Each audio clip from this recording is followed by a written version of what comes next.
بسم اللہ الرحمن الرحیم۔ گمنام ہیرو کے معزز ناظرین، السلام علیکم۔ آئیے چلتے ہیں کہانی کی طرف۔ مسٹر تھامس، الجھن تو کوئی نہیں، میں نے ٹھہرے ہوئے لہجے میں کہا۔ صرف اتنا بتا دیں کہ میرے اس مشن کے دوران میں یوسف الظاہری کہاں رہے گا، یعنی اصلی یوسف الظاہری۔ شاید تمہیں چیف لاما نے بتایا ہو کہ یوسف الظاہری سے میرے گہرے دوستانہ مراسم ہے۔ وہ بڑے رسان سے بولا تو میں نے اسبات میں گردن ہلا دی۔ وہ کچھ اور آگے بڑھا۔ میں یوسف الظاہری سے جو بھی کہہ دوں گا وہ انکار نہیں کرے گا۔ تمہارے مشن کے دوران میں وہ یہیں لندن ہی میں قیام کرے گا۔ البتہ میری کوشش یہ ہوگی کہ وہ منظر عام پر آنے کی کم سے کم کوشش کرے۔ اسے زیادہ وقت گھر کے اندر گزارنا ہوگا۔ میں تمہارے ذہن میں موجود خدشات کو سمجھ رہا ہوں، اسی لیے یہ وضاحت کر دی ہے۔ اب تو تم مطمئن ہو گئے ہوگے۔ میں نے جواب میں سر کو اسباتی جنبش دی۔ وہ متعلقہ معاملات کے بارے میں مجھے چھوٹی بڑی اہم باتیں بتانے لگا۔ ان میں زیادہ تر نکتے میرے لیے نہایت ہی مفید تھے۔ ہاں، ہیرالڈ تھامس کی حرکات و سکنات میں ایک خاص قسم کی اجلت پائی جاتی تھی، اور انداز پروفیسر جیسا تھا۔ میں نے محسوس کیا وہ ایک نفیس اور وفادار آدمی ہے۔ اس کی شخصیت اور دراز قامتی نے مجھے بے حد متاثر کیا۔ وہ ہالی ووڈ کے اداکار شان کونری سے بڑی گہری مشابہت رکھتا تھا۔ میں ایک طرف تو ہیرالڈ تھامس کی باتوں کے جواب میں ہوں ہاں کر رہا تھا، اور اس کے ساتھ ہی دوسری جانب جسم سے باہر سانس روکنے کی پریکٹس بھی جاری تھی۔ چنگ فو نے مجھے ایسا مفید نکتہ بتا دیا تھا کہ مجھے اٹھتے بیٹھتے ایک تفریحی مصروفیت ہاتھ آ گئی تھی، اور شغل کے اس کام میں بہت انجوائے کر رہا تھا۔ ہم باتوں میں مصروف ہی تھے کہ ایک شخص اس اپارٹمنٹ میں پہنچا۔ وہ ایک پستہ قامت اور عمر رسیدہ شخص تھا۔ ہیرالڈ تھامس نے اس کا تعارف کراتے ہوئے مجھے بتایا کہ وہ مسٹر جوزف تھا، اور مجھے وجدان سے یوسف الظاہری بنانے آیا تھا۔ میک اپ کا ماہر جوزف ایک خاموش طبع اور سنجیدہ شخص تھا۔ جوزف کی آمد پر ہیرالڈ تھامس سٹنگ روم سے اٹھ کر اپارٹمنٹ کے کسی اندرونی کمرے میں چلا گیا۔ ٹھیک 5 منٹ بعد وہ ایک چھوٹا سا بریف کیس نما باکس ہاتھوں میں اٹھائے دوبارہ سٹنگ روم میں نمودار ہوا۔ اس دوران میں میرے اور جوزف کے درمیان ایک جملے کا تبادلہ بھی نہ ہوا۔ ہم دونوں اپنے اپنے کام میں مصروف رہے۔ میں نہیں جانتا تھا جوزف اس وقت کیا سوچ رہا ہوگا، البتہ میرا کام ایسے مواقع پر صرف اور صرف اتنا رہ گیا تھا کہ سانس روکنے کی زیادہ سے زیادہ پریکٹس کروں۔ ویسے یہ بندہ جوزف مجھے بڑا عجیب لگا تھا۔ جب تھامس اس کا تعارف کرا رہا تھا تو اس وقت بھی اس بندہ خدا نے اپنی زبان سے ایک لفظ ادا کرنے کی زحمت گوارا نہیں کی تھی۔ ایک لمحے کے لیے تو مجھے یوں محسوس ہوا کہیں وہ گونگا نہ ہو۔ ہیرالڈ تھامس نے وہ چھوٹا سا بریف کیس کھول لیا اور اس میں سے چند تصاویر باہر نکالی۔ وہ بڑے سائز میں بنی ہوئی ایک ہی شخص کی تصویریں تھیں۔ تھامس نے وہ تصاویر میری جانب بڑھاتے ہوئے کہا، اس مرتبہ جوزف کی موجودگی کے باعث اس نے مجھے نام سے مخاطب کرنے کی کوشش نہیں کی تھی۔ یہ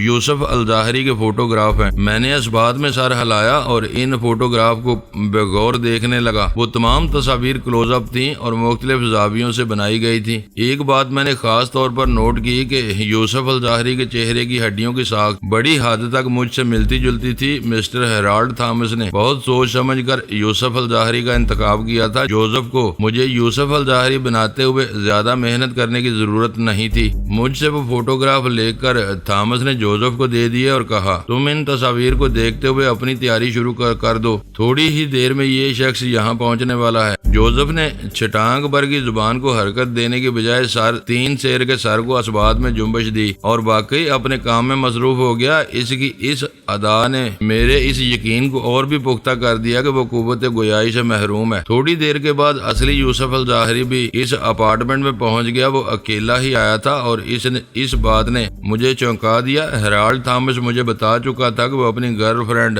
صوفیہ کے ساتھ آنے والا ہے۔ میں نے سوالیہ نظر سے تھامس کو دیکھا، لیکن کسی قسم کا کوئی استفسار نہ کیا۔ وہ میرے ذہن کی الجھن کو فوراً سمجھ گیا۔ میری طرف دیکھتے ہوئے اس نے تسلی انداز میں گردن ہلائی اور یوسف الظاہری سے خسر پھسر کرنے لگا۔ 5 منٹ کے بعد تھامس نے انکشاف انگیز لہجے میں مجھے بتایا، صوفیہ کو یہاں پہنچنے میں 2 سے 3 گھنٹے لگیں گے۔ اس دوران میں جوزف تمہارے چہرے پر کام مکمل کرے گا۔ میں نے کہا ٹھیک ہے، میں اس حوالے سے بالکل تیار بیٹھا ہوں۔ تھامس نے مجھے اور یوسف الظاہری کو الگ کمرے میں بلایا اور ہم سے نہایت ہی اہم امور پر گفتگو کی۔ اس نے مجھے یوسف کی عادات و اطوار، نشست و برخاست اور دیگر رویوں کے بارے میں تفصیلاً بتایا اور آخر میں کہا، وجدان میں تمہیں یوسف کے پاس چھوڑ کر جا رہا ہوں، تم اس سے گپ شپ لگاؤ اور تمہارے ذہن میں اگر کسی بھی قسم کا سوال ابھرے تو اس سے ضرور پوچھو۔ یوسف میرا قابل اعتماد دوست ہے، یہ تمہیں کسی بھی حوالے سے مایوس نہیں کرے گا۔ میں اسی وقت لوٹوں گا جب تمہاری یہاں سے رخصتی میں چند منٹ باقی رہ جائیں گے۔ اوکے، میں نے بھی اسی کے انداز میں کہا، لیکن میرے ذہن میں بعض ایسے سوال ہیں جن کے جوابات صرف اور صرف تم ہی دے سکتے ہو، بعد میں اتنا وقت نہیں مل سکے گا۔ ہاں پوچھو، وہ اس بات میں سر ہلاتے ہوئے بولا۔ تمہاری تسلی کرنے کے بعد ہی روانہ ہوں گا۔ میں نے پوچھا، کیا صوفیہ کو حقیقت حال سے آگاہ کر دیا گیا ہے؟ میں تمہارے سوال کی تہہ تک پہنچ گیا ہوں۔ تھامس نے آہستگی سے سر کو اثباتی جنبش دی۔ صوفیہ اور یوسف میرے لیے اتنے ہی قابل بھروسہ ہیں جیسے تم چنگ پھو کے لیے، لہذا تمہیں کسی بھی حوالے سے ذہن کو الجھانے کی ضرورت نہیں۔ وہ لمحہ بھر کو متوقف ہوا، پھر اضافہ کرتے ہوئے بولا، صوفیہ کو میں نے اس سلسلے میں مکمل بریفنگ دے دی ہے کہ اسے ایک ڈمی یوسف الظاہری کے ہمراہ لندن سے مصر اور مصر سے اسرائیل تک کون سا رول پلے کرنا ہے۔ وہ بہت ہی متعاون لڑکی ہے، مجھے امید ہے وہ اپنے کردار کو بڑی خوبی سے نبھائے گی۔ تمہاری اطلاع کے لیے یہ بھی بتا دوں کہ صوفیہ اچھی خاصی اردو بول اور سمجھ لیتی ہے۔ اوہ، کیا واقعی؟ میں نے شدت حیرت سے پلکیں جھپکائیں۔ وہ بولا، ہاں واقعی، لیکن یوسف الظاہری کی حیثیت میں تمہیں اس بات کا خیال رکھنا ہوگا کہ وہ اردو زبان سے نابلد ہے۔ ہنزا ویلی سے تعلق اور پاکستان کے حوالے سے صوفیہ اردو کا استعمال جانتی ہے، لہذا جب بھی تمہیں صوفیہ سے اردو میں بات کرنا ہو تو یہ ضرور دیکھ لینا کہ یوسف الظاہری کا کوئی جاننے والا آس پاس نہ ہو۔ تم میرا مطلب سمجھ رہے ہو نا؟ اس نے سوالیہ نظر سے مجھے دیکھا تو میں نے اسبات میں گردن ہلا دی۔ وہ اپنی بات کو آگے بڑھاتے ہوئے بولا، تم یوسف سے تبادلہ خیالات کرو، یہ تمہیں اپنے اور صوفیہ کے بارے میں تفصیلاً بتا دے گا۔ تبادلہ خیالات تو میں کروں گا ہی، میں نے ٹھہرے ہوئے لہجے میں کہا۔ ابھی تم نے یوسف کے جاننے والوں کا ذکر کیا ہے، اس حوالے سے میرے ذہن میں ایک اہم سوال ابھرا ہے۔ میں لمحہ بھر کو متوقف ہوا تو ہیرالڈ تھامس گہری سنجیدگی سے مجھے تکنے لگا۔ میں نے اس کی سوالیہ نظر کے جواب میں کہا، چنگ پھو نے مجھے بتایا تھا کہ مصر پہنچ کر قاہرہ میں مجھے یوسف کے ایک دوست سید مبارک الحسینی سے ملنا ہوگا، جو کسی tour and trip travel company میں کام کرتا ہے۔ غالباً مذکورہ ٹریول کمپنی کا نام کانیکی ہے۔ ہاں، اس کمپنی کا نام کانیکی ہی ہے۔ تھامس نے تائیدی انداز میں گردن لائی۔ میں نے پوچھا، کیا السید مبارک الحسینی یہ بات جانتا ہے کہ یوسف الظاہری کے روپ میں کوئی اور شخص اس سے ملنے آئے گا؟ نہیں، تھامس نے دو ٹوک انداز میں اپنے سر کو جو نفی میں جنبش دی۔ مبارک الحسینی سے ڈیل کرتے ہوئے تمہیں پورے اعتماد کے ساتھ یوسف کی کاپی کرنا ہے۔ اس سلسلے میں یوسف تمہیں ضروری بریفنگ دے دے گا۔ میرے خیال میں تمہارے لیے یہ کوئی مشکل کام نہیں ہوگا۔ یوسف الظاہری نے کہا، تھامس تم بے فکر ہو کر جاؤ، میں وجدان کو تمام ضروری باتیں سمجھا دوں گا۔ ایک آخری سوال، میں نے ہاتھ کو کھڑا کرتے ہوئے ڈرامائی انداز میں کہا۔ یوسف اور تھامس متعجب نظروں سے میری طرف دیکھنے لگے۔ میں نے تھامس کی جانب دیکھتے ہوئے پوچھا، کیا یہ جوزف قوت گویائی سے محروم ہے؟ تھامس زیر لب مسکرانے لگا، پھر بولا، جوزف ایک سچا فنکار ہے۔ ابھی جب وہ تمہارے چہرے پر کام کرے گا تو تمہیں اس کے فن کا بخوبی اندازہ ہو جائے گا، اور یہ بات تو تمہیں معلوم ہی ہوگی کہ ایک اوریجنل آرٹسٹ لازماً موڈی ہوتا ہے، وہ خود کو فن کا خدا سمجھتا ہے۔ یہی معاملہ جوزف کا بھی ہے۔ اکثر فنکار بد دماغ ہوتے ہیں اور یہ بد دماغی مختلف زاویوں سے جھلکتی ہے۔ ہر آرٹسٹ کا اپنا منفرد زاویہ ہوتا ہے۔ جوزف کا موڈ مزاج اور بد دماغی چپ میں ڈل گئی ہے، ایک مسلسل چپ۔ بہت ہی کم لوگوں نے اسے بولتے ہوئے سنا ہوگا۔ وہ تھوڑا متوقف ہوا، پھر اضافہ کرتے ہوئے بولا، جوزف کچھ وقت تمہارے ساتھ بھی گزارے گا، ممکن ہے تم بھی ان خوش قسمت افراد کی فہرست میں شامل ہو جاؤ جنہوں نے جوزف کی زبان کو زحمت فرماتے دیکھا ہے۔ مجھے اس بات کی کوئی امید تو دکھائی نہیں دے رہی، میں نے سچے دل سے کہا۔ اس کے بعد ہیرالڈ تھامس مجھے یوسف الظاہری کے حوالے کر کے اپارٹمنٹ سے رخصت ہو گیا۔ یوسف الظاہری قد و قامت میں مجھ سے آدھا پون انچ کم ہوگا، البتہ اس کا وزن مجھ سے کم از کم 15 پاؤنڈ زیادہ تھا۔ اس کا جسم قدرے مائل بے فرق ہی تھا، لیکن یہ اتنا نمایاں فرق نہیں تھا تو پہلی نظر میں آنکھ میں کھٹک جائے گئے اس کی عمر مجھ سے 8-10 سال زیادہ ہی تھی، لیکن ظاہر ہے یہ کوئی ایسی خاص بات نہیں تھی۔ ہم دونوں میک اپ ماسٹر جوزف کے پاس پہنچ گئے اور اس نے یوسف الظاہری کی موجودگی میں مجھے یوسف الظاہری بنانا شروع کر دیا۔ اس دوران میں اس کے ہاتھ مسلسل مصروف عمل رہے، مگر اس بندہ خدا نے منہ سے ایک لفظ ادا کرنے نہیں دیا۔ یوں محسوس ہوتا تھا اس نے منہ میں اچھی خاصی گھنگریاں بھر کر چپ سادھ لی ہو۔ بہت زیادہ پان کھانے والے کے ساتھ بھی کم و بیش ایسی ہی صورتحال پیش آتی ہے۔ ان کا منہ ہما وقت پان کے ملغوبے سے بھرا رہتا ہے، لیکن اتنا ضرور ہے کہ وہ دوسروں کے سوالات کے جواب میں بے ہنگم ضرور کرتے رہتے ہیں۔ 1-1.5 گھنٹے کی کاری محنت کے بعد جوزف نے مجھے یوسف الظاہری بنا دیا۔ آنکھوں کا رنگ میچ کرنے کے لیے کانٹیکٹ لینس استعمال کیے گئے اور میرے بالوں کے گونگر ختم کر کے اسے نئے سٹائل سے روشناس کرایا گیا۔ اصلی یوسف الظاہری کے بال اسپائس سٹائل میں سیٹ تھے، میرے مختصر بالوں میں جیل لگا کر انہیں بھی مذکورہ سٹائل دے دیا گیا۔ اس کام سے فارغ ہونے کے بعد جوزف خاموشی سے اٹھا اور ہمیں ٹاٹا کرتے ہوئے وہاں سے رخصت ہو گیا۔ میں یوسف الظاہری کے ساتھ سٹنگ روم میں بیٹھ کر ہم امور پر گفتگو کرنے لگا۔ اس نے بڑی وضاحت سے مجھے بتایا کہ مصر میں یوسف الظاہری کی حیثیت سے مجھے کن کن باتوں کا خاص طور پر خیال رکھنا ہوگا۔ اس دوران میں اس کے لب و لہجے، انداز و اعتبار اور چہرے کے اتار چڑھاؤ کا بغور جائزہ لینے کے بعد انہیں ذہن نشین کرتا چلا گیا۔ مجھے اس کے روپ میں ایک اہم کردار ادا کرنا تھا، اس لیے بھی گہرے مشاہدے کی ضرورت تھی۔ یوسف نے مجھے ہر حوالے سے مطمئن کر دیا۔ آدھے گھنٹے بعد ہیرالڈ تھامس لوٹ آیا۔ اندر داخل ہوتے ہی اس نے قبل از وقت اپنی آمد کی وضاحت کر دی۔ میں جس ضروری کام سے گیا تھا وہ کچھ جلد ہی نمٹ گیا، اس لیے سوچا تم لوگوں کے پاس آ جاتا ہوں۔ پھر وہ ہمارے اوپر سے اپارٹمنٹ میں نگاہ دوڑاتے ہوئے تشویشناک انداز میں مستفر ہوا۔ صوفیہ دکھائی نہیں دے رہی، کیا وہ ابھی تک پہنچی نہیں؟ ہم نے اسے بتایا کہ واقعی نہیں پہنچی اور ہم بھی بڑی شدت سے اس کا انتظار کر رہے ہیں۔ پتہ نہیں یہ کہاں رہ گئی۔ وہ اپنی جیب میں سے سیل فون برآمد کرتے ہوئے بولا، میں اسے موبائل پر چیک کرتا ہوں۔ تھوڑی دیر بعد تھامس کا صوفیہ سے رابطہ ہو گیا۔ مختصر گفتگو کے بعد تھامس نے سیلولر رابطہ موقوف کر دیا اور ہماری طرف دیکھتے ہوئے بولا وہ 10 منٹ میں پہنچ رہی ہے۔ ہم نے خصوصاً میں نے اطمینان کی سانس لی۔ صوفیہ کو میرے ساتھ لندن سے قاہرہ اور قاہرہ سے اسرائیل تک سفر کرنا تھا اور ہماری روانگی میں اب زیادہ وقت نہیں رہ گیا تھا۔ یوسف الظاہری نے کہا، مجھے ایک شرارت سوچ رہی ہے، اگر آپ دونوں میرا ساتھ دینے کو تیار ہو تو صوفیہ کو بے وقوف بنایا جا سکتا ہے۔ ایک لمحے کے توقف سے وہ وضاحت کرتے ہوئے بولا، یہ دراصل اس کے لیے ایک امتحان بھی ہوگا۔ کہو تمہارے ذہن میں ایسا کون سا آئیڈیا آیا ہے؟ تھامس نے سنجیدہ لہجے میں پوچھا۔ وہ بولا، اس وقت وجدان بھی یوسف الظاہری بنا بیٹھا ہے۔ صوفیہ کے سامنے یہ سوال رکھا جائے کہ ہم میں سے اصلی یوسف الظاہری کون ہے؟ آئیڈیا اچھا اور خاصا تفریح ہے، میں نے سراہنے والے انداز میں کہا۔ اس دوران میں ہمارے درمیان اچھی خاصی بے تکلفی قائم ہو چکی تھی۔ میں نے اپنی بات کو دراز کرتے ہوئے کہا، لیکن تمہارے خیال میں وہ اس آزمائش میں کامیاب ہو جائے گی یا ناکام؟ مجھے پورا یقین ہے مجھے تو وہ فوراً ہی شناخت کر لے گی، وہ پرفسوق لہجے میں بولا۔ میں نے کہا، یوسف، میرے ذہن میں تمہارا آئیڈیا سے بھی کہیں اونچا آئیڈیا آیا ہے۔ اگر تم لوگ میرے آئیڈیا کو آزمانے کے لیے تیار ہو جاؤ تو صوفیہ کے ساتھ ساتھ میری کارکردگی کا بھی امتحان ہو جائے گا۔ آپ اسے ایک ٹیسٹ کیس سمجھ لو۔ تمہارے ذہن میں ایسا کون سا اچھوتا آئیڈیا کلبلا رہا ہے؟ یوسف نے مجھ سے پوچھا۔ ہیرالڈ تھامس بڑی دلچسپی سے ہماری باتیں سن رہا تھا۔ اس نے اضطراری لہجے میں کہا،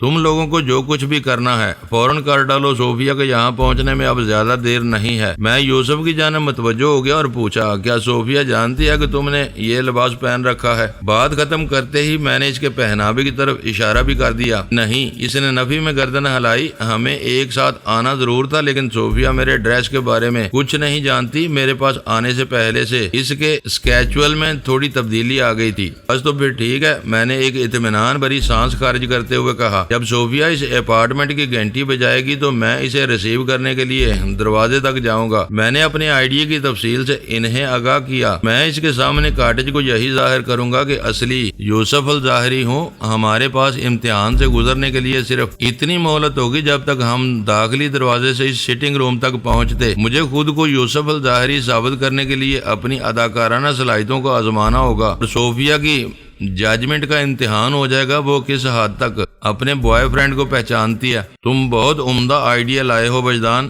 تھامس نے کہا۔ میں نے بھی ڈریس کے فرق سے تم دونوں کو الگ الگ شناخت کیا ہے، ورنہ جوزف بڑے کمال کا میک اپ کر کے گیا ہے۔ میں نے جلے کٹے انداز میں کہا، جوزف بڑے کمال کا چوپ شاہ ہے واقعی۔ تھامس نے یوسف الظاہری سے پوچھا، کیوں یوسف، کیا تم اس آئیڈیا پر عمل کرنے کو تیار ہو؟ وہ تامل کرتے ہوئے بولا، وجدان کا آئیڈیا تو بلا شبہ نہایت ہی عمدہ ہے، لیکن اس میں ایک ٹیکنیکل خرابی موجود ہے۔ مثلاً کون سی خرابی؟ میں نے اضطراری لہجے میں دریافت کیا۔ اس نے بتایا، اس امتحان میں حصہ لینے والے کانٹیکٹ توازن میں تو نہیں ہے۔ توازن میں نہیں ہے؟ کیا مطلب؟ میں نے حیرت سے اس کی طرف دیکھا۔ وہ بولا، صوفیہ نہیں جانتی، یا یوں سمجھ لیں اسے یہ بات نہیں بتائی گئی کہ اپارٹمنٹ میں قدم رکھتے ہی اسے ایک آزمائش سے دوچار ہونا ہے، جبکہ وجدان کو امتحان والی بات پہلے سے معلوم ہے، لہذا توازن برابر نہیں۔ کامیابی کے حوالے سے وجدان کا پلڑا پہلے سے جھکا ہوا ہے۔ تم نے ذہانت سے معمور نقطہ اٹھایا ہے۔ میں نے ستائشی نظر سے یوسف الظاہری کو دیکھا۔ میں تمہاری بات سے اتفاق کرتا ہوں، واقعی یہ مقابلہ برابری کی بنیاد پر ہونا چاہیے۔ تو اس کا مطلب ہے اب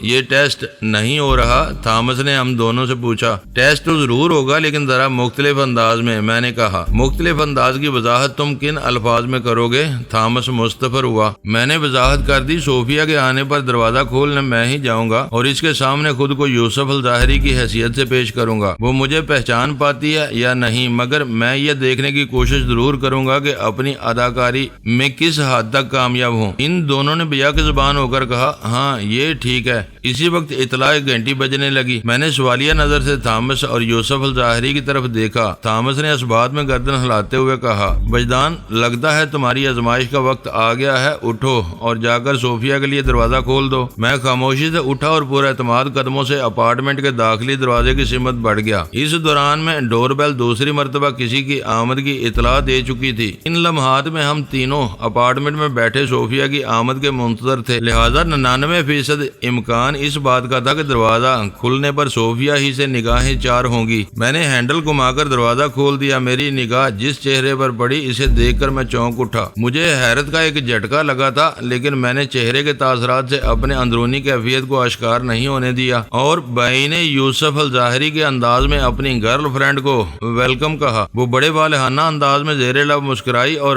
کمان میں سے نکلے ہوئے تیر کے مانند آ کر میرے سینے سے لگ گئی۔ میں نے اس کے عقب میں ہاتھ بڑھا کر بیرونی دروازہ بند کر دیا، پھر پروٹوکول کے مطابق دونوں ہاتھوں سے اسے تھام لیا۔ مغربی روایت کے تحت ہم نے ایک بھرپور معانقہ کیا، پھر وہ مجھ سے الگ ہوتے ہوئے بولی، کیا مسٹر تھامس اپارٹمنٹ میں موجود ہیں؟ سب موجود ہیں، میں نے مختصر جواب دینے پر اکتفا کیا۔ وہ استفساریہ نظر سے میرے چہرے کو تکتے ہوئے بولی، سب یعنی وہ بھی؟ میں نے اس نازک موقع پر حاضر دماغی کا مظاہرہ کیا اور کہا، ہاں، سٹنگ روم میں ہیرالڈ تھامس وجدان کے ساتھ ہی بیٹھا ہے، بس ہم تمہارا انتظار کر رہے تھے۔ میں اپنے بارے میں اس کا اشارہ سمجھ گیا تھا۔ اس نے اطمینان بھرے انداز میں سر کو اثباتی جنبش دی اور قدرے معذرت خواہانہ لہجے میں بولی، سوری، میں یہاں پہنچنے میں کافی لیٹ ہو گئی ہوں۔ اس کی معذرت سے خانہ پوری جھلکتی تھی۔ بات ختم کرتے ہی وہ سیٹنگ روم کی سمت قدم اٹھانے لگی۔ میں دل ہی دل میں مسکرا اٹھا اور اس کے پیچھے خاموشی سے چل دیا۔ میں گویا اس کڑے امتحان کے پہلے پرچے میں پوری طرح کامیاب ہو گیا تھا۔ صوفیہ پر نگاہ پڑتے ہی مجھے شدید حیرت اس لیے ہوئی تھی کہ یہاں بھی تھامس نے انتخاب میں اپنی ذہانت کا بھرپور ثبوت مہیا کیا تھا۔ وہ بنی بنائی ساحل تھی۔ میرے چونکنے کا سبب یہ تھا کہ میں اسے دیکھتے ہی یہ سمجھا کہ وہ ساحل کی بہن ہے۔ بلا مبالغہ صوفیہ اور ساحل میں مختلف حوالوں سے گہری مماثلت پائی جاتی تھی۔ قد و قامت، رنگ و روپ، وزن، عمر، جسمانی ساخت وغیرہ کے حوالے سے وہ دونوں بہت قریب تھی۔ اگر تھوڑا بہت فرق تھا تو وہ نقش و نگار کا تھا۔ اس زاویے سے صوفیہ لگ بھگ 80% ساحل سے ملتی جلتی تھی۔ اس 20% تفاوت کو میک اپ کے ذریعے مٹا کر صوفیہ کو ساحل یا ساحل کو صوفیہ بنایا جا سکتا تھا۔ صوفیہ کے خد و خال چونکہ تبتی لوگوں سے بہت مماثل تھے، لہذا مجھے میک اپ میں زیادہ محنت نہ کرنا پڑتی۔ میں تھوڑی سی کوشش کر کے بآسانی ساحل کو صوفیہ کا لک دے سکتا تھا۔ قاہرہ سے تل ابید جاتے ہوئے صوفیہ میری ہم نشین ہوتی، لیکن جب میں تل ابید سے یروشلم اور یروشلم سے واپس قاہرہ آتا تو صوفیہ کے روپ میں ساحل میرے ساتھ ہوتی۔ ساحل کی ہمراہی کے تصور نے میرے رگوں پہ میں خوشگوار اور نشاط انگیز سنسنی دوڑا دی۔ میرے وجود کا ایک ایک حصہ ساحل کی خوشبو سے مہک اٹھا۔ وہ ایک ایسا گلے بہار تھی جو موسم خزاں میں بھی تر و تازہ اور شگفتہ رہتا ہے۔ داخلی دروازے سے سٹنگ روم اگرچہ دکھائی نہیں دیتا تھا، تاہم وہاں تک برائے نام فاصلہ تھا، لہذا ہم آگے پیچھے سٹنگ روم میں پہنچے، جہاں اصلی یوسف الظاہری ہیرالڈ تھامس کے ساتھ ایک صوفے پر بیٹھا تھا۔ چند لمحات پیشتر میں صوفیہ کو بتا چکا تھا کہ سٹنگ روم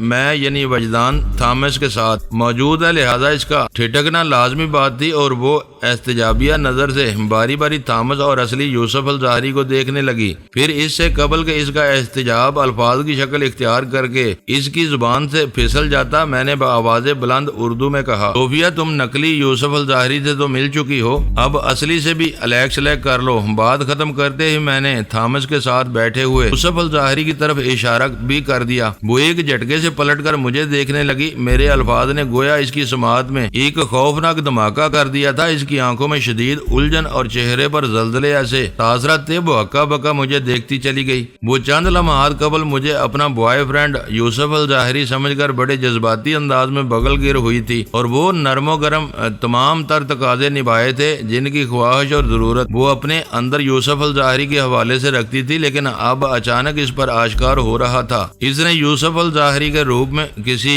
اسٹرینجر کو گرم جوش ریسیپشن دیا تھا۔ میری زبان سے اردو کے الفاظ سن کر وہ بخوبی سمجھ گئی تھی کہ اسے یوسف الظاہری کے حوالے سے دھوکا ہوا ہے۔ اس کا دھوکا کھا جانا میری کامیابی کا ثبوت تھا، لہذا میں نے صوفیہ کو حیران و الجھن زدہ چھوڑ کر یوسف الظاہری سے کہا، یوسف تمہاری فرینڈ صوفیہ کے سامنے تو میں اداکاری بڑی بھرپور اور کامیاب رہی ہے، مجھے یقین ہے دوسری جگہوں پر بھی میں مار نہیں کھاؤں گا، تمہارا کیا خیال ہے؟ میں نے فخریہ انداز میں اپنی بات مکمل کی تو یوسف الظاہری نے سوالیہ نظر سے صوفیہ کو دیکھا اور پوچھا، کیا تم واقعی وجدان کو نہیں پہچان پائی تھی؟ او مائی گاڈ! اس نے شدت حیرت سے غزالی آنکھیں پھیلائیں، پھر قدرے کھسیاہٹ امیز لہجے میں بولی، میں وجدان کو دیکھ کر یہی سمجھی تھی کہ تم ہو۔ اس کا اشارہ یوسف الظاہری کی طرف تھا، اسی لیے صوفیہ نے جیم سے مشابہ تعامل کے ساتھ جملہ ادھورا چھوڑا تو یوسف الظاہری اس کی انکہی تک پہنچتے ہوئے بڑی فراخ دلی سے بولا، ڈزنٹ میٹر، وجدان ہمارے مشترکہ دوست کی حیثیت اختیار کر چکا ہے، تم اسے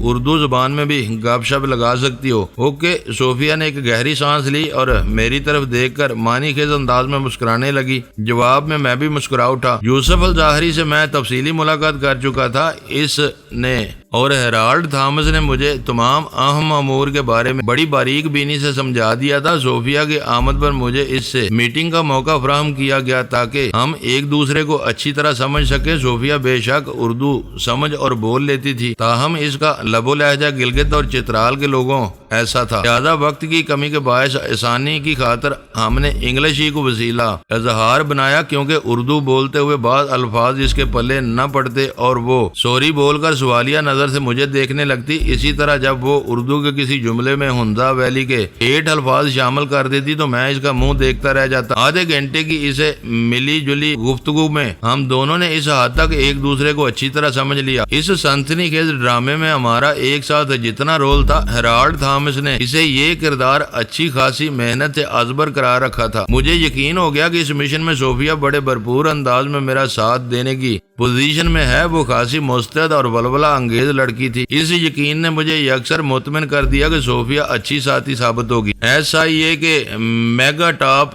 747 نے مقررہ وقت پر ٹیک آف کیا۔ سنگاپور انٹرنیشنل ایئر لائن کا مذکورہ طیارہ جدید ترین سہولیات سے مزین تھا اور مسافروں کو زیادہ سے زیادہ آرام پہنچانے میں اپنی مثال آپ مختلف بلکی اور نشیب و فرات طے کرنے کے بعد پرواز ہموار ہوئی اور طیارے نے جنوب مشرق کا رخ کرتے ہوئے لندن سے قاہرہ کا سفر آغاز کیا تو میں نے اطمینان بھری سانس خارج کی۔ میرے مشن کا دوسرا مرحلہ بھی بخوبی گزر گیا تھا۔ میگا ٹاپ کے پیٹ کے اندر میں اور صوفیہ پہلو پہ پہلو 2 سیٹوں پر بیٹھے تھے۔ ہم دونوں گہرے دوست تھے۔ صوفیہ میرے یعنی یوسف الظاہری کے ساتھ اس لیے لندن سے قاہرہ جا رہی تھی کہ وہ مصر، اسرائیل اور اردن کی سیر کرنا چاہتی تھی اور میں نے اس کے لیے کانیکی tour and trip travel company کے تعاون سے اس تفریحی دورے کا بندوبست کرنا تھا۔ ہم دونوں نے اپنے اپنے رول کو ذہن نشین کر لیا تھا اور تنہائی کے علاوہ صوفیہ نے ہر وقت مجھے یوسف الظاہری یا یوسف کہہ کر مخاطب کرنا تھا۔ اس طرح میں اسے صوفیہ یا صوفی کے نام سے پکارتا۔ وہ میری طرف دیکھتے ہوئے بولی، یوسف میں تھوڑی دیر کے لیے آرام کرنا چاہتی ہوں، اگر کوئی خاص بات ہوئی تو تم مجھے جگا دینا۔ میں نے چونک کر اس کی طرف دیکھا اور پوچھا، اس کا مطلب ہے تم سو کر آرام کرنا چاہتی ہو؟ میں آنکھیں بند کر کے دراصل تھوڑی ایزی ہونا چاہتی ہوں، وہ وضاحت کرتے ہوئے بولی۔ اس دوران میں آنکھ لگ جائے کیا کہا جا سکتا ہے؟ اس نے آرام دہ نشست کو ایزی بنایا اور اس کی پشت کے سہارے نیم دراز ہو کر آنکھیں بند کر لیں۔ میں نے اطمینان سے معمور سانس لی۔ اس کا نیک ارادہ میرے لیے خاصا مفید ثابت ہونے والا تھا۔ میں خود بھی آنکھیں موند کر مخصوص سرگرمیوں میں مصروف ہونا چاہتا تھا۔ اس دوران میں اگر صوفیہ جاگ رہی ہوتی تو میں اس کی جانب سے کسی بھی وقت مداخلت کا خدشہ بہرحال موجود رہتا۔ میں لہٰذا سے لندن تک ملائیشیا ایئر لائن کے جس طیارے سے سفر کر کے پہنچا تھا، اس نے خاصا لمبا اور پیچیدہ روٹ اختیار کر کے مجھے منزل تک پہنچایا تھا۔ راستے میں روس کے اوپر سے گزرتے ہوئے اس نے 3 کمیونسٹ ممالک میں مختصر قیام بھی کیا تھا، جس کے باعث وہ سفر خاصا طویل ہو گیا تھا۔ لیکن سنگاپور ایئر لائن کی موجودہ پرواز براہ راست تھی اور اس طیارے نے جنوب مشرق کی سمت سفر کرتے ہوئے یورپ کے اوپر سے گزر کر لندن سے قاہرہ پہنچنا تھا۔ میرے پاس اچھا خاصا وقت تھا۔ اس دوران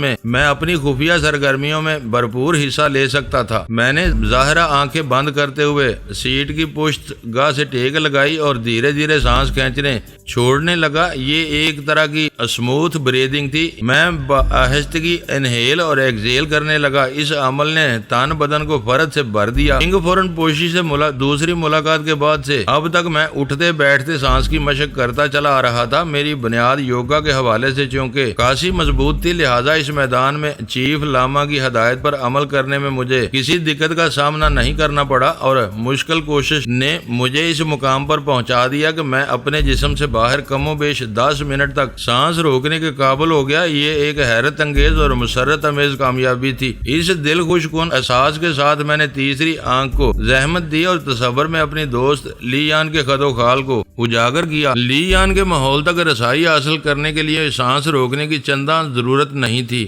لی یان لہاسا کے کانگر ایئرپورٹ پر مجھے الوداع کہنے آئی تھی۔ میں اس سے چند روز کے لیے بچھڑ رہا تھا، لیکن اس کی حالت کو دیکھ کر اندازہ ہوتا تھا جیسے یہ جدائی خدا نخواستہ ابدی جدائی ہو۔ ان لمحات میں لی یان کا دل ملول، آنکھیں نم اور جذبات کی ندی باڑ پر آئی ہوئی تھی۔ اس نے بڑے والہانہ اور دل ربانہ انداز میں مجھے رخصت کیا تھا۔ اس کی وہ رخصتی وارفتگی میری یادداشت میں نقش ہو کر رہ گئی تھی۔ میں لی یان کے جذبات اور خواہشات کی تہہ تک پہنچ چکا تھا۔ میں جانتا تھا وہ مجھ سے کس بات کی متقاضی ہے۔ میں اس کے ارمانوں کو بخوبی سمجھتا تھا، لیکن اپنی جگہ میں بھی مجبور تھا۔ میری منزل کوئی اور تھی، میں لی یان کی منزل نہیں بن سکتا تھا۔ البتہ اس کا خیال رکھنا مجھ پر فرض تھا اور میں نے اب تک بڑے بھرپور انداز میں اس کا خیال رکھا تھا۔ آئندہ بھی میرا ارادہ یہی تھا کہ زندگی کے کسی موڑ پر اسے بے یار و مددگار نہیں چھوڑوں گا۔ مجھ سے جو بن پڑا اس کے لیے ضرور کروں گا۔ میں نے لہاسا سے روانہ ہونے کے بعد طیارے کے اندر رہتے ہوئے تھرڈ آئی کے توسط سے اس کی خبر گیری کی تھی اور وہ مجھے کسی تنگ کمرے میں ایک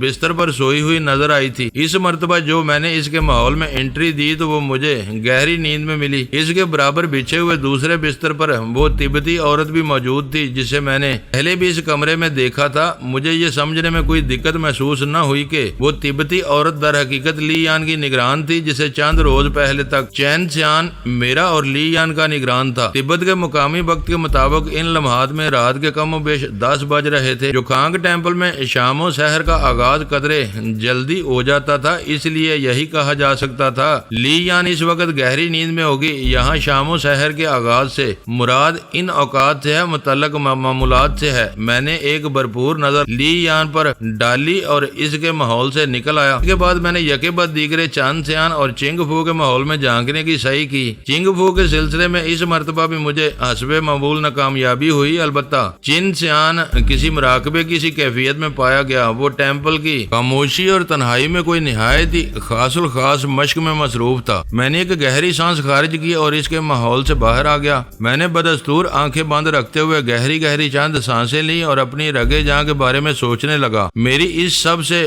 بڑی کمزوری کو ربی موشے ہائمن نے اپنے خون آشام پنجے میں جکڑ رکھا تھا۔ وہ اب تک میری دسترس سے دور رہی تھی، لیکن میں محسوس کر رہا تھا وہ دن دور نہیں جب میں ربی کا وہ ظالم اور شفاق پنجہ توڑ کر اپنی ساحل کو اس کی منحوس گرفت میں سے آزاد کرا لوں گا۔ ربی نے میری ساحل کو تیل عبید کے کسی گھر میں مقید کر رکھا تھا اور مجھے اسی قید خانے تک رسائی حاصل کرنا تھی، اور اس رسائی کے لیے میں سر دڑ کی بازی لگانے کو تیار بیٹھا تھا۔ چیف لاما نے بڑی واضح الفاظ میں مجھے بتلا دیا تھا کہ یہ آخری موقع ہے۔ میں اس آخری موقع کو اپنی جان کی قیمت پر بھی گنوانا نہیں چاہتا تھا۔ اس موقع کو ضائع کرنا زندگی بھر کے لیے ساحل سے ہاتھ دھونے کے مترادف تھا، اور میں اس عظیم زیاں کا تصور بھی نہیں کر سکتا تھا۔ ربی موشیا ایمن کے بارے میں میں سوچتے ہوئے میرا حلق سوکھنے لگا۔ یہ محسوس ہو رہا تھا جیسے کسی نے کانٹوں بھری جھاڑی کو میرے حلق میں زبردستی ٹھونس دیا ہو۔ وہ شخص میرے لیے اتنا ہی قابل ترین تھا۔ اس شفاق شخص نے میری روح پر اتنے چرکے لگائے تھے کہ میں شمار بھی بھول بیٹھا تھا۔ ربی نے مجھ پر ان گنت احسان کر رکھے تھے، میں اس کا لاکھوں کروڑوں کا مقروض تھا۔ یہ قرض سکہ رائج الوقت کی شکل میں نہیں بلکہ میرے احساسات پر برسائے جانے والے ظلم و ستم کے کوڑوں کی صورت میں تھا، اور مجھے اس قرض کی ایک ایک پائی سود در سود وصول کرنا تھی۔ ربی موشے ایمن کی تلخ یاد نے میرے زخم ہرے کر دیے اور اس کی ایک ایک درندگی مجھے ستانے لگی۔ میں نے اس شخص کے ہاتھوں جتنا نقصان اٹھایا تھا، اس کا تصور بھی مجھے بے چین کر کے رکھ دیتا تھا۔ یہ بے چینی اسی وقت ختم ہو سکتی تھی جب اس موذی کی گردن میرے ہاتھ میں ہوتی اور میں اس کی گردن پر ہاتھوں کا شکنجہ کس کر اس سے ایک ایک زیادتی کا حساب لیتا، وہ حساب جو طوالت کے اعتبار سے میرے سابق تمام دشمنوں کا ریکارڈ توڑ چکا تھا۔ ربی کے بارے میں نفرت انگیز انداز میں سوچتے ہوئے میرے جی میں آئی کہ ذرا اس کے ماحول میں بھی جھانک کر دیکھوں۔ وہ ایک شاطر عمل تھا، پتہ نہیں اس نے اپنے اور میرے بیچ میں ایسی کون سی رکاوٹ کھڑی کر رکھی تھی کہ میں کوشش کے باوجود بھی اس کے ماحول تک رسائی حاصل کرنے میں کامیاب رہتا تھا۔ اس مسلسل ناکامیابی سے تنگ آ کر پچھلے کچھ عرصے سے میں نے ادھر دیکھنا بھی ترک کر دیا تھا، لیکن اب چیف لاما چنگ فورن پوشی نے مجھے ایک ایسی تکنیک بتا دی تھی جو ساحل کے سلسلے میں بڑی حد تک سود مند ثابت ہوئی تھی۔ میں اس تکنیک کو اگر ربی پر آزماتا تو خاصے حوصلہ افزا نتائج برآمد ہو سکتے تھے۔ اس سوچ کے ساتھ ہی میں نے موشے ہائمن کے نقش و نگار کو اپنے تصور میں ابھارا۔ اس کا حلیہ میری تیسری آنکھ کے سامنے روشن ہو گیا۔ میں نے اس کے تصوراتی چہرے پر نگاہ گاڑ کر ربی کے ماحول میں اترنے کی کوشش کی، لیکن میری یہ کوشش رائگاں گئی۔ میں نے سانس کو جسم کے باہر روکا اور ربی کے ماحول پر دستک دینے کا سلسلہ جاری رکھا۔ پھر یہ سلسلہ دراز ہوتا چلا گیا۔ ایک ایسا وقت آیا کہ مجھے اپنے سینے میں گھٹن کا احساس ہونے لگا۔ مجھے یوں محسوس ہوا اگر میں مزید چند سیکنڈ تک سانس نہیں لوں گا تو میرا دل بند ہو جائے گا۔ میرے پھیپھڑوں کو تازہ آکسیجن کی ضرورت تھی اور یہ ضرورت لمحہ بے لمحہ بڑھتی جا رہی تھی۔ میری اس تکلیف دہ کیفیت کو وہ لوگ بآسانی سمجھ اور محسوس کر سکتے ہیں جو سانس کے مریض ہیں۔ وہ جانتے ہیں آکسیجن کی کمی کے باعث کس طرح دم اکھڑتا ہے۔ جب یہ تکلیف میری برداشت سے متجاوز ہونے لگی تو میں نے شکست خوردہ انداز میں سانس لیتے ہوئے آنکھیں کھول دیں۔ جان میں جان آئی تو میں نے گردن گھما کر صوفیہ کی طرف دیکھا۔ وہ آنکھیں بند کیے بدستور ایزی پوزیشن میں نیم دراز تھی۔ میں نے دوبارہ آنکھیں بند کی اور پھیپھڑے بھر کر خوب گہری گہری سانسیں لینے لگا۔ چنگ فورن پوشی کی بتائی ہوئی ترکیب جب نتیجہ خیز ثابت نہ ہوئی تو یہی سمجھ میں آیا کہ ربی نے اپنے ماحول کے دروازے پر ایک خصوصی لاک لگا رکھا ہے۔ وہ مضبوط لاک میری کوشش سے فی الحال ٹوٹنے والا نہیں۔ آئندہ کے بارے میں قبل از وقت کچھ بھی نہیں کہا جا سکتا تھا۔ ویسے اس بات میں کسی شک و شبے کی گنجائش نہیں تھی کہ ربی موشے ہائمن دنیا بھر کے یہودیوں کے لیے ایک محترم شخصیت ہونے کے ساتھ ہی روحانی عملیات کا بھی بہت بڑا ماہر تھا۔ اس شعبے میں اس سے کچھ بھی بعید نہیں تھا۔ میرے سینے کی دنیا میں جب ایک ٹھہراؤ پیدا ہوا تو میں نے اپنی جان تمنا کی جانب تخیلاتی پرواز کا قصد کیا۔ گزشتہ کوشش میں میں نے اس کے ماحول تک رسائی حاصل کر لی تھی اور اب تو میں پہلے سے کہیں زیادہ تیار تھا۔ ساحل کے نقوش خالو خاطیہ حلیے کو اپنی تھرڈ آئی کے سامنے ابھارنے کے لیے مجھے باقاعدہ کوشش نہیں کرنی پڑتی تھی۔ اس کا ایک ایک نقش میری یادداشت میں کنندہ تھا۔ ادھر اس کا نام ذہن میں چمکتا، ادھر اس کا سراپا روشن ہو جاتا۔ میں نے احتیاط کے تقاضے نبھاتے ہوئے پہلے ہی سانس روک لی اور اس کا چہرہ تصور کی نگاہ میں اجاگر کرتے ہی میں نے اس کے ماحول میں چھلانگ لگا دی۔ ملائیشیا ایئر لائنز کے طیارے میں سے بھی میں نے ایسی ایک کوشش کی تھی جو بڑی حد تک کامیاب رہی تھی۔ اس مرتبہ کامیابی فوراً ہی میرے ہاتھ آ گئی۔ میری باطنی آنکھ نے مجھے اسی بیڈ روم میں پہنچا دیا جہاں میں نے پچھلی بار اسے دیکھا تھا۔ اس وقت بھی وہ اسی بیڈ روم میں تھی، تاہم ایک تبدیلی دیکھنے میں یہ آئی کہ وہ بیڈ کے بجائے ڈریسنگ کے سامنے بیٹھی تھی۔ پہلے اکثر میرے ساتھ ایسا ہوا تھا کہ میں نے جب بھی اس کے ماحول میں جھانکا وہ مجھے بیڈ پر لیٹی ہوئی نظر آئی، کبھی حالت نیند میں اور کبھی چت لیٹے جاگتے ہوئے دکھائی دی۔ اس خوشگوار تبدیلی نے مجھے ایک نئی فرد سے روشناس کرایا۔ کوئی شخص مسلسل کسی بستر پر پڑا دکھائی دے تو اس کے حوالے سے ذہن میں معذوری اور بیماری کا تصور قائم ہونے لگتا ہے، چاہے وہ بلا چنگا ہی کیوں نہ ہو۔ پچھلے دنوں اگرچہ ساحل کی طبیعت خاصی خراب رہی تھی لیکن اب وہ صورتحال نہیں تھی، تاہم اسے مسلسل بیڈ پر دیکھنا مجھے اچھا نہیں لگتا تھا۔ میں چاہتا تھا وہ چلے پھرے اور زندگی کے ہنگاموں میں اسی طرح حصہ لے جیسے ہر نارمل انسان حصہ لیتا ہے، مگر میری یہ خواہش پوری ہوکر نہیں دے رہی تھی۔ ساحل شفاق بھیڑیے موش ہائمن کے قبضے میں تھی اور میری وہاں تک رسائی نہیں تھی، اسی لیے جب میں نے اسے ڈریسنگ کے سامنے بیٹھے دیکھا تو مجھے ایک انجانی سی مسرت کا احساس ہوا۔ میں یک ٹک اسے دیکھتا چلا گیا۔ وہ اس وقت ڈریسنگ کے آگے بیٹھی اپنے زلفوں کو سنوار رہی تھی۔ اس کے ہاتھوں اور دیگر اعضاء کو حرکت کرتے دیکھ کر مجھے خوشی حاصل ہو رہی تھی۔ میں اسے اپنے الفاظ میں بیان نہیں کر سکتا۔ ان لمحات میں ساحل تر و تازہ اور صحت مند نظر آ رہی تھی۔ میں ڈریسنگ کے آئینے میں اس کا جائزہ لے رہا تھا اور خواہ مخواہ اس آئینے سے بھی مجھے حسد سا محسوس ہو رہا تھا۔ مجھ سے تو آئینہ ہی اچھا تھا جس نے پوری طرح ساحل کو اپنی آغوش میں سمیٹ رکھا تھا۔ ساحل اس وقت پوری تیار نظر آتی تھی، یوں محسوس ہوتا تھا کہ وہ کہیں جانے والی ہو۔ اس کے بیڈ روم سے نکلنے کا تصور بڑا عجیب سا لگتا تھا۔ ربی نے اسے ہر سہولت، ہر آسائش کمرے میں مہیا کر رکھی تھی۔ وہ اسے کمرے سے باہر کہیں بھیجنے کا رسک نہیں لے سکتا تھا۔ ساحل ایک VIP قیدی کی حیثیت رکھتی تھی۔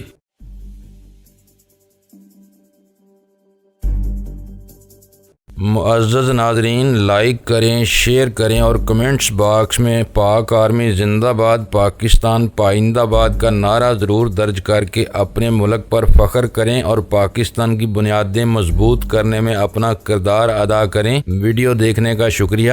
معزز ناظرین، اپنا خیال رکھیے گا اور ہمارے چینل کا بھی۔ ISI پاک آرمی زندہ باد، پاکستان پائندہ باد۔